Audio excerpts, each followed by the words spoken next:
এই রাখ তো ফোন, তোর সাথে কথা বলার কোনো রকম ইচ্ছে নেই আমার। এটা তুমি কিভাবে কথা বলছো? হ্যাঁ ঠিক এইভাবেই কথা বলবো আমি তোর সাথে। এবার কিন্তু অনেক হয়ে যাচ্ছে তোমার। হ্যাঁ হয়ে যাচ্ছে তো, কি করে নিবি? বেশি কিছু হলে আমাকে ছেড়ে দিবি না তো? ছেড়ে দে। ঠিক আছে, আজকের পর থেকে তুমি আমাকে আর ফোন করবে না। তুইও আমাকে ফোন করবি না, চল যা এখান থেকে। হ্যাঁ ঠিক আছে, তুইও যা।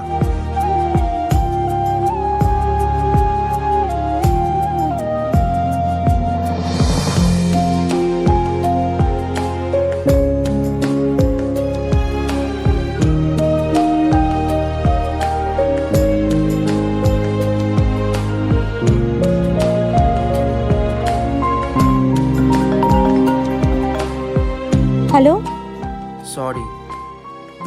হারিয়ে ফেলাটা সহজ, পাওয়াটাও সহজ, কিন্তু সামলে রাখাটা অনেক কঠিন। আর আমরা দুজন একে অপরকে সারা জীবন সামলে রাখবো।